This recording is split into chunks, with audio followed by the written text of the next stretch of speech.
Okay.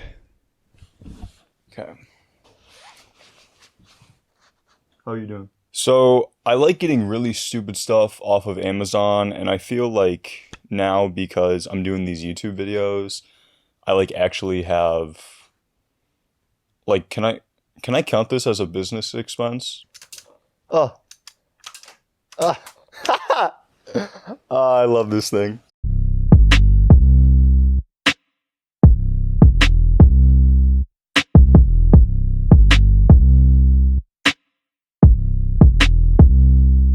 Hi, Sammy. Hi. My dog just woke up. She's doing things. There you go. Go ahead. She's very old. Hi everyone, my name is Anthony and it is 10:13 p.m. So in case you don't know me personally, I am currently a communication studies major at Kent State University. I'm making sure to say communication studies because if I say communications studies, then my professors legally have to come to my house and shoot me. Also, in case you don't know what communication studies is, it's basically like, hey, do you like words? Well, come on down.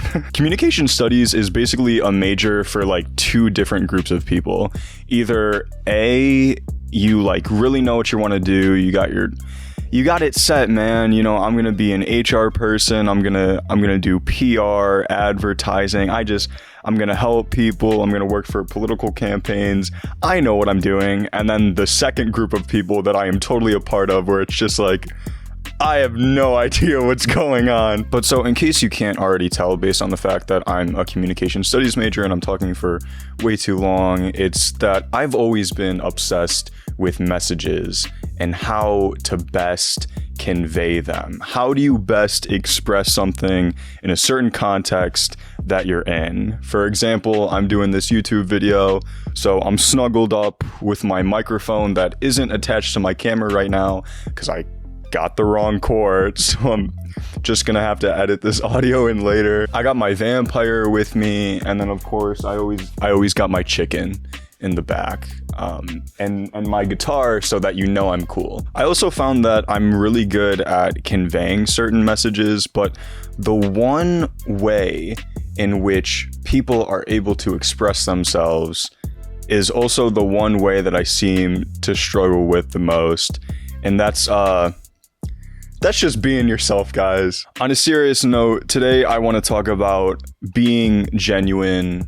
What does that mean? How can we convey a message genuinely? And how can we give off a very personal, genuine tone? This is less going to be me just like talking at the camera and more of us just exploring this idea and topic, and I want to see what we come up with. So while I said it's hard for me to figure out a way to speak to people and convey a certain message without just coming off like a robot, I'm also not the only person who has trouble with this. If you look at like any current advertising now, you'll notice that all companies are trying to do like this meta advertising where they say, hey, listener or viewer, we know we're an advertisement. Doesn't that suck? Like, aren't we part of the man? But also, buy this cheeseburger from Rally's. And I guess that's the main reason I'm talking about how to make a genuine message, because a genuine message is the best kind of message. I mean, look at the presidency. Both candidates are trying to act as if they connect with voters because connection is what gets people to actually do things and care. So it really makes sense that companies would try to capitalize on this and try to make genuine connections with their customers. Another example is Twitter, specifically Wendy's. I love their Twitter account. Don't look up BK's Twitter account though. That's just like, okay, boomer. So let's go through and kind of talk about what we can observe and from what we can observe, what is genuine? How do we do this? So I think it's best to start by thinking about when I first started thinking about how being genuine works. Oh my gosh. I sound like a robot. I sound like someone who doesn't understand basic like emotions. So at this point, I'm kind of going to get into Anthony's story time. And I am going to talk about a person I went to high school with. And for the sake of just not calling people out, we're going to call him Kris. Kris Kringle. We're going to call him Kris Kringle. So I'm now remembering that I actually went to high school with a guy named Kris. So Kris, if you're watching this isn't about you. Now, good old Chrissy Kring was a nice guy. Whenever you talk to him, it usually seemed like he would be saying some pretty positive, nice message. And if you followed him on social media, you would get the occasional, "Hey man, I love you. Thank you for being in my life and accepting my gifts. Thanks for leaving out cookies for me on Christmas." Like, he would send you those kind of messages and really just try to make you feel special. But what was always really interesting to me, and really what started to get me thinking, was that despite this kind of being Chrissy's persona, we all noticed that if you actually spent time with him, he wasn't that type of guy. I mean, I don't market myself as like this super nice, positive person. I mean, if you've met me, you probably know I'm basically an emo character from a sitcom. But Kris wasn't always this very nice and positive guy. And if you actually look at the messages he would send you, it was very clear that they weren't personal messages just sent to you, and that they were most likely copy and pasted to a bunch of different people. Now, this is not me shitting on some dude I went to high school with. I know this guy personally, and he's a nice dude. I have absolutely no problems with Kris Kringle. I'm just saying that we can take his story and get some sort of a takeaway. That being that what you say and how you act also needs to be backed up by your actions. I mean, Kris, you can't show up to all the little boys and girls' houses on Christmas Eve promising PS5s when really you're getting us the new Xbox. I mean, come on. We like Horizon Zero Dawn. I think this is also why businesses have such a tough time being like hip and cool and genuine with the young cats of my generation, is because like they don't care about connection.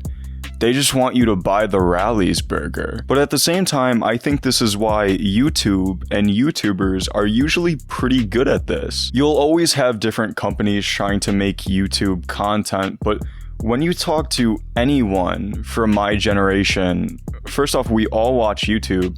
Second off, no one's favorite YouTuber is like GQ. Most people like people on YouTube who seem authentic in some way. I know my favorite YouTubers are people of all varying different subjects, but the thing that they all have in common is that they feel like actual people. Lately, for example, I've been watching a lot of the Vlogbrothers, which is really ironic because I don't watch a lot of vlogs, and if you know anything about their channel, you know that they don't really care about who watches their videos anymore. They've talked a lot about how YouTube views just aren't really important to them anymore, and that they're much more concerned about making videos about oddball topics or just whatever they feel like. A perfect and personally my favorite example of this is a video posted on their channel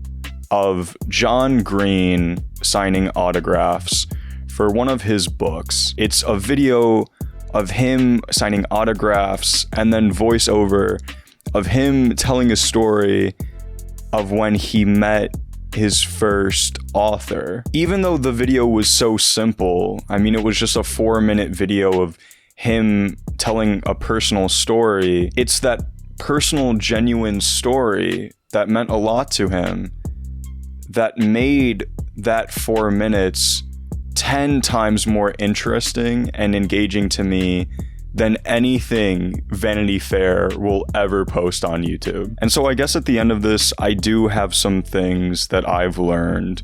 One of which being that in order to be genuine, I can't be doing what I'm doing right now. Analyzing how to be real and forcing yourself to have genuine connections is in itself not genuine and doesn't work. People are going to see right through it. And honestly, I think that's a good thing, because being genuine shouldn't be for selling commodities.